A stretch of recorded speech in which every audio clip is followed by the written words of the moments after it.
요즘 선거 분위기가 좀 느껴지시나요?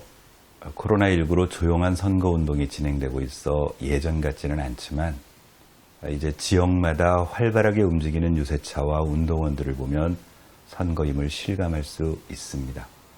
이번 주 금요일과 토요일 4월 10일과 11일이죠. 사전투표가 진행되는 까닭에 이제 지역구 후보자와 지지 정당을 마음속으로 결정해야 할 때가 되었습니다. 지난번 영상에서 설명드린 것처럼 이번 총선에서는 2장의 투표용지에 선택을 해야 합니다. 한 장은 지역구 의원을 선출하기 위해서 출마한 개인에게, 다른 한 장은 비례대표 의원을 선출하기 위해서 정당에 투표하게 됩니다. 오늘은 비례대표 의원을 선택하기 위한 정당 투표에 대해서 말씀드리려고 합니다. 교과서적으로 말하면 정당 투표는 정당의 지향점이나 정책을 보고 선택하는 겁니다. 정당이 비례대표 후보로 제시한 인물은 그러한 지향점이나 정책을 효과적으로 지켜낼 수 있는지를 판단하는 보조적 수단인 셈이고요. 보통 정당의 이념이나 정책 수행에 꼭 필요한 인물인데 지역구 선거에 내보내 당선시키기 어려운 전문가를 영입해서 비례대표 후보로 내보내는 것이 통상적인 일입니다. 그런데 이번 21대 총선에서는 이런 원칙이 제대로 지켜지고 있지 않습니다. 준연동형 비례대표제가 도입되자 미래통합당이 이 제도의 허점을 이용하여 미래한국당이라는 위성정당을 만들었고, 여기에 대응하기 위해서 제1당인 더불어민주당이 시민사회 소수정당과 연합하여 더불어시민당이라는 비례정당을 또한 만들었기 때문입니다. 국민들이 비례대표 후보를 위한 정당 투표를 하는 데 있어 기준이 애매모호해져 버린 셈입니다.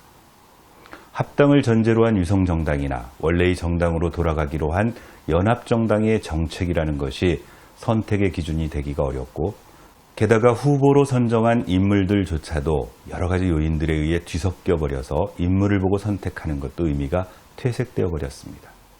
특히 여당을 지지하는 진보적 성향을 가진 국민들의 경우는 더욱 선택이 어려운 형편입니다. 더불어민주당의 당원 투표를 통하여 결정한 비례대표 후보들을 11번 이후에 배치한 더불어시민당, 문재인 대통령을 지켜내겠다는 명분으로 열린 공천을 통해 지명도 있는 후보들을 선정한 열린민주당, 진보 대중정당의 맥을 이어오며 더불어민주당 지지자들의 도움을 받아왔던 정의당, 이 중에 어디를 찍을까 고민하는 문재인 대통령 지지자들의 고민이 적지 않습니다. 저는 기본적으로 문재인 대통령을 지지하고 지역구 투표에서 더불어민주당의 후보를 선택한 사람들은 정당 투표에서 더불어시민당을 선택하는 것이 정당 투표 제도의 본래적 의미를 지켜내는 일이라고 생각합니다. 민주정권을 지켜내고 문재인 대통령의 후반부 국정을 성공적으로 마무리하는 데 주도적인 역할을 할 곳은 바로 더불어민주당이기 때문입니다. 더불어민주당이 제대로 전국을 주도하기 위해서는 더불어시민당의 뒤쪽 번호에 배치되어 있는 후보들이 당선되어야 하기 때문입니다. 물론 대다수 국민들은 평소에 가지고 있던 이념이나 지향에 적합한 정당을 찾아서 투표하는 것, 이것이 민주주의와 정당 정치의 발전을 위해서 꼭 필요한 일입니다. 그래서 이번 정당 투표를 위한 개괄적인 현황을 설명드리려 합니다. 이번 21대 총선에는 최종적으로 총 35개의 정당이 비례대표 선거에 참여를 해서 정당의 비례대표 후보 명단을 작성하여 제출했습니다.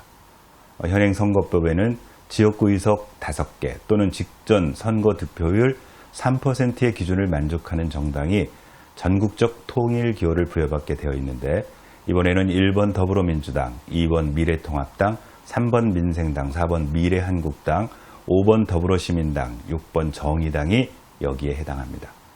이 중에 1번 더불어민주당과 2번 미래통합당은 비례대표 후보를 내지 않았기 때문에 비례대표 후보 선출을 위한 정당 투표지에는 3번 민생당이 가장 위에 오고 이어서 4번 미래한국당, 5번 더불어시민당, 6번 정의당의 순서로 기재됩니다. 그 이후로는 국회의원 의석수 및 지난 선거 득표를 기준으로 7번 우리공화당, 8번 민중당, 9번 한국경제당이 배치되고 10번 국민의당, 11번 친박신당, 12번 열린민주당은 모두 의석이 한 석이어서 추첨으로 번호를 부여받았습니다.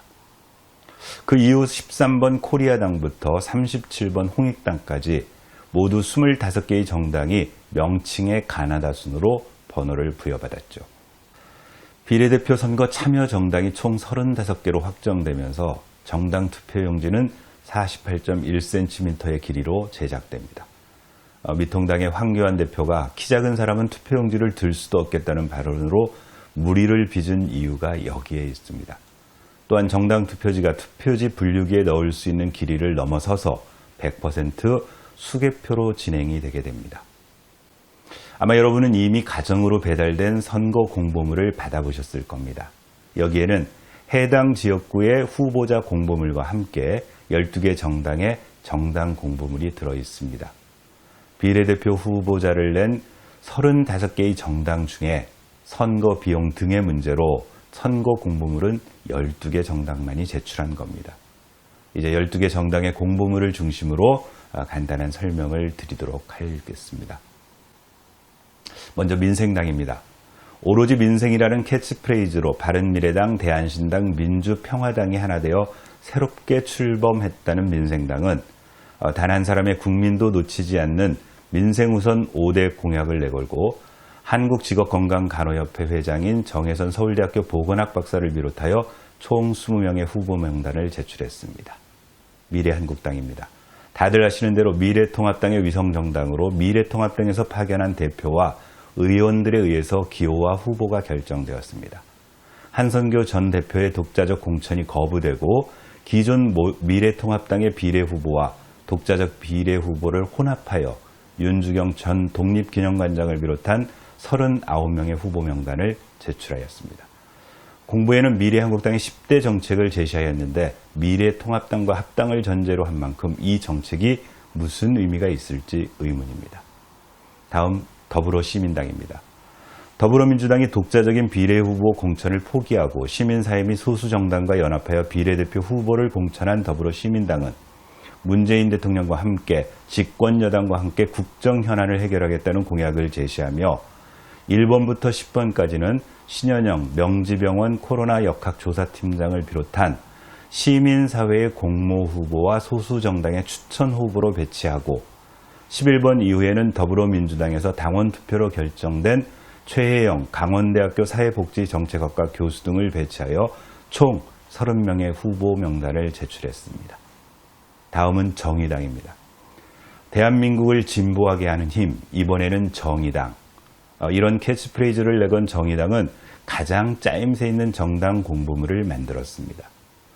비례대표 후보와 당의 정책을 적절하게 배치하여 유권자들이 쉽게 이해할 수 있고 정당 공보물의 분량에 있어서도 12쪽을 가득 채운 유일한 정당입니다. 대리게임 논란으로 시끄러웠던 류호정을 비롯하여 총 29명의 후보 명단을 제출했습니다. 다음은 우리공화당입니다. 한 장짜리 공보물을 제출하였는데 힘내자 자유시민, 끝내자 종북좌파, 살리자 대한민국 이런 캐치프레이즈를 내걸었습니다.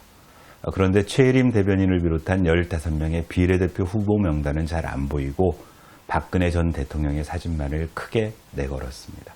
다음은 민중당입니다. 부와 빈곤의 대물림을 끝내자라는 캐치프레이즈를 내걸은 민중당.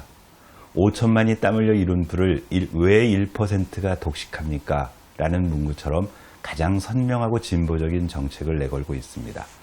차별에 맞서온 학교급식 비정규직 노동자 김혜정을 비롯한 8명의 후보 명단을 제출했습니다. 다음은 국민의당입니다.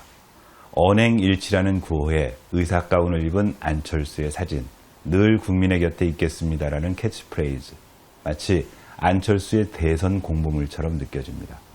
실용적 중도 정치로 대한민국의 세기를 열겠다며 최연숙 동산병원 간호부원장을 비롯하여 26명의 후보 명단을 제출하였습니다. 현역 의원인 이태교, 권은희를 2번과 3번에 배치한 것이 눈에 띕니다. 다음은 친박신당입니다.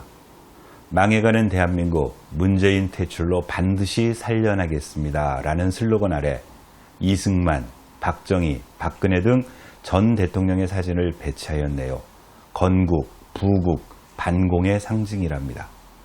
박근혜의 옥중서신을 보여주며 보수 우파의 적통을 자처하고 장정은 전 의원과 홍문종 현 의원을 비롯하여 총 12명의 후보 명단을 제출하였습니다.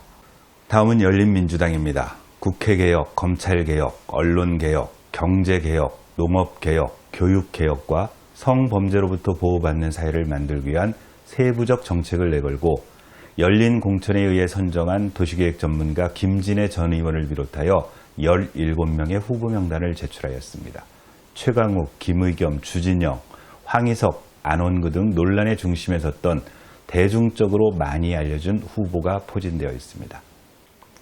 다음은 국가혁명 배당금당입니다. 파격적인 언행과 행보로 언론에 자주 오르내렸던 허경영 대표의 국가혁명 배당금당.